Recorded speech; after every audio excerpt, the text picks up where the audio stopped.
So Trump got shot, literally. He got sued. He got jailed. He got slandered, defamed. He got he took every sort of every kind of bad press, physical torment, emotional abuse. And everyone said, how did you do it? Why did you do it? Why? Why would you leave the comforts of being a billionaire with, a gorgeous wife and your family and a bunch of golf resorts and unlimited money, basically?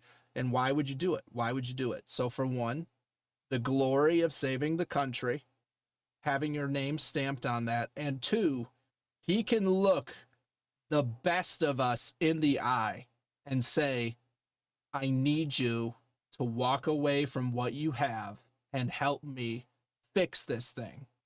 Trump is going to the hard-hitting people who are effective at life and business and military and every other bit there. And he's telling them, I need you because we need good people right now.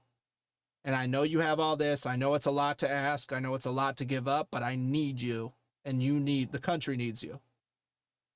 And so because Trump went through all that in front of us, people like Graham, people like Dan, people like Pete, people like all of these people, how do you say no to Trump when he says, hey, we got a job to do. I need you to come do your part? How do you say no to Trump? It's very similar to the founding. The founding fathers literally sacrificed everything. Many of them were wealthy when the war started. Many became poor by the end of the war. They lost everything. Okay, redheaded libertarian. She posted this. It says, have you ever wondered what happened to the 56 men who signed the Declaration of Independence? 5 signers were captured by the British as traitors and tortured before they died. 12 had their homes ransacked and burned. 2 lost their sons in the Revolutionary Army. Another had 2 sons captured. 9 of the 56 fought and died from wounds or hardships of the war. They signed and they pledged their lives, their fortunes, and their sacred honor. What kind of men were they? 24 were lawyers and jurists. 11 were merchants. 9 were farmers and large plantation owners. Men of means, well educated, but they signed the Declaration of Independence knowing full and well the penalty would be death if they were captured. Carter Braxton of Virginia, a wealthy planter and trader, saw his ship swept away from the seas by the British Navy. He sold his home and properties to pay his debts and died in rags. Thomas McKean was so hounded by the British that he was forced to move his family almost constantly. He served in the Congress without pay, and his family was kept in hiding. His possessions were taken from him, and poverty was his reward. Vandals or soldiers or both looted the properties of Ellery, Clymer, Hall, Walton, Gwinnett, Hayward, Rutledge, and Middleton. The Battle of Yorktown, Thomas Nelson Jr. noted that the British General Cornwallis had taken over the Nelson home for his headquarters. The owner quietly urged George Washington to open fire. The home was destroyed, and Nelson died bankrupt. Francis Lewis had his home and properties destroyed. The enemies jailed his wife, and she died within a few months. John Hart was driven from his wife's bedside as she was dying. Their 13 children fled for their lives. His fields and his grist mill were laid to waste.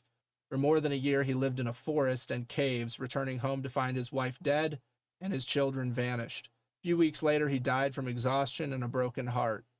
Norris and Livingston suffered similar fates. Such were the stories and sacrifices of the American Revolution.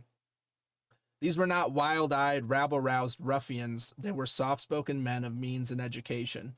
They had security, but they valued liberty more. Standing tall, straight, and unwavering, they pledged for the support of this declaration with firm reliance on the protection of the divine providence. We mutually pledge to each other our lives, our fortunes, and our sacred honor. That's it. But yeah, those guys gave up everything. And then you see people now that are like, oh, I don't want to tell the truth because YouTube might demonetize my channel.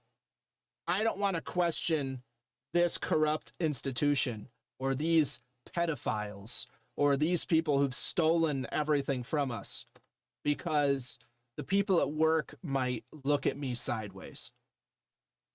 People have such a horrible frame of reference to all this stuff. when you look at the big picture of how important this is. And I'm just glad that people like Dan Bongino, people like Graham Allen, like Pete Hegseth, like all these folks that are getting called in by Trump, they understand, yes, I'm a best-selling author and I have media appearances and I have a great company. I make shit tons of money, but you get one shot at glory, at making history.